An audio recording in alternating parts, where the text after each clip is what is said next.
Hello, crypto and mining community. Max Voltage here, and I am here with my daughter to get her switched over from NiceHash to 2Miners paying out in BTC. So we're going to go ahead and make that change tonight. So let me switch over to the screen. So as you can see from the preview, we've already shut down NiceHash. And as you can also see from the preview that we untagged from the taskbar NiceHash. So it is gone forever and never to come back at this point. So first things first, we need to download the Windows version of TRex. So we've done that. So the file popped up on the other screen, but we're going to go ahead and unzip it. As you can see there, extract. And we need to take this and put it into its own, put it in the programs file folders where I normally put miners. So now I'm dragging it from the download folder into program files. Okay, with that completed, now we need to set up our .bat file. So let's scroll down to TRex and go into the TRex folder and then go to the ETH. See if there's a 2Miners. There is a 2Miners, so that's convenient. So let's right click, hit edit. And most of it's already set up for us, except need to set up this up for US, which I know is US dash. And that's our 2Miners. And now we need to change this to the Bitcoin address. So I have already copied that. I think we should just be able to paste it.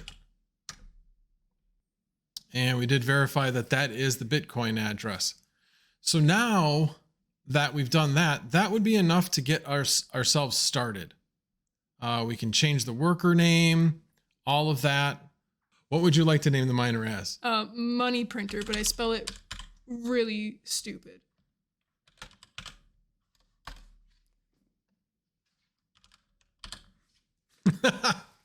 You don't want it a capital M? No. Okay, it's that's cool. Specifically lowercase m, uppercase p. Okay, got it. All righty, so we have that. Now the other thing we're gonna need to do is we're gonna need to add in the overclocks. So we need to look at your MSI Afterburner that you already have up. Let me slide that over.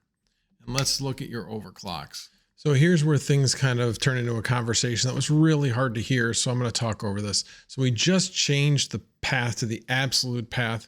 So when you run it as administrator, it runs properly. If you run as administrator without that, it won't run properly. So it's running properly, but not with ideal overclocks. So at this point, we're actually creating two files so that when she wants to game, she just has to turn off one of her miners, not both of them at the same time. So we'll create two different miner files that she'll have running at the same time. So we're creating the first one for her second device, which is D1. And then creating a file that will actually be at the top of the list. So it's easier to find than having to locate it within the list. So that's why we're putting a 1 and a 0 at the front. So we're creating the first file.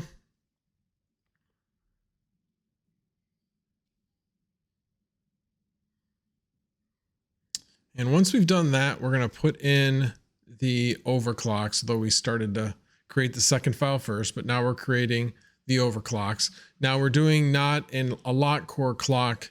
I always like to start out with a relative clock to start, and that's what she had set before. So just want to make sure that the card runs like we expect it to with that offset.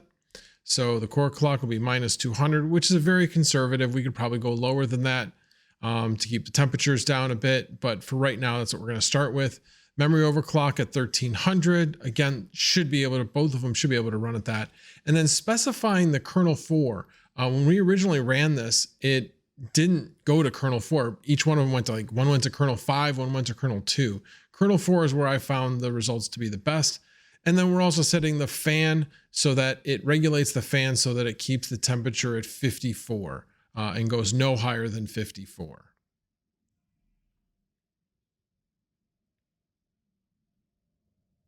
Then we're actually going to be setting the word wrap so we can see the whole thing within the notepad.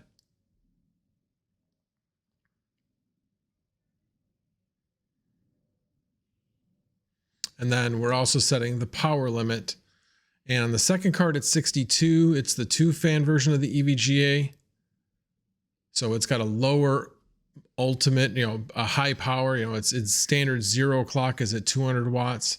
And then we're setting the second power limit on the first card, which has a higher standard power limit at 52. Both of them will be running right around 123 to 124 watts or thereabouts. Yeah, we're changing the name of the worker to money printer 0 with device 0 as well, and then changing the file name. So then we'll have the 2 files that we can then run.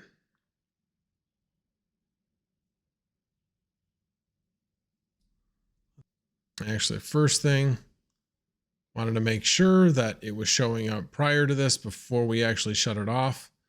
So you can see down there, our reported hash rate is 120. We will actually improve on that. So this was the original one. Now we're going to run each one separately.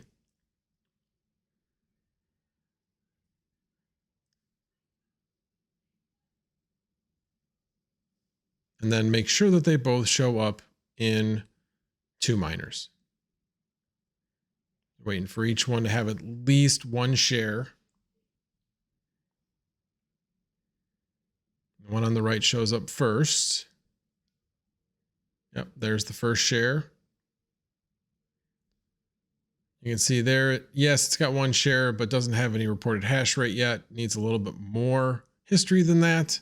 But they are there. It is being recognized by the pool. And remember, because the actual address that we're mining to is a Bitcoin address, 2Miners knows this, and therefore we'll make sure that they pay out to the correct, that they'll pay out to Bitcoin.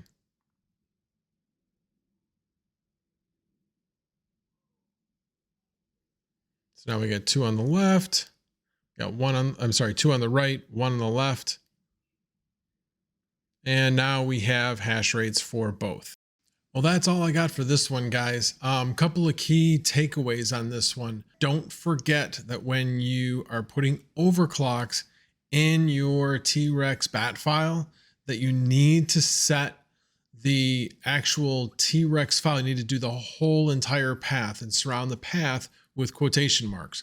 That's a gotcha that a lot of people don't realize when they're initially setting up their TRex file and running it as administrator with those overclocks in there. So that's definitely really key. And obviously keeping in mind, you can run the overclocks in TRex.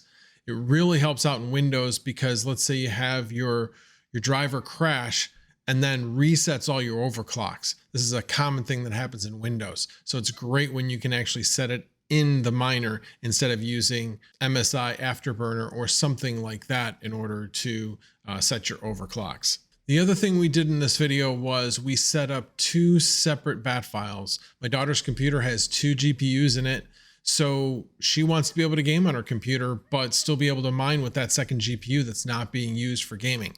So we set up 2 separate files and run 2 separate miners so that it's much easier for her to stop the first GPU or GPU 0 from mining and leave the second one running without trying to create 2 different types of files, one for the second GPU and one for both. Just keep them both running separate. That way you can manipulate each one of them separately if needed. And then one last takeaway from this that we learned along the way was Coinbase Pro and actually quite a few other websites as well, can significantly affect the hash rate of the primary GPU. So always keep that in mind when you're looking at your hash rate and you're thinking, wait a minute, why is this hash rate so low? Sometimes it's because something you have running, and it's not always another application. It can just be as simple as a website that's taking a lot of GPU processing power away. So just keep that in mind in the future. All right, guys, that's all I got for this one. If you like this kind of content, please hit subscribe and the bell notification, and hit the like button on the way out. Thank you very much, guys, and have a good night.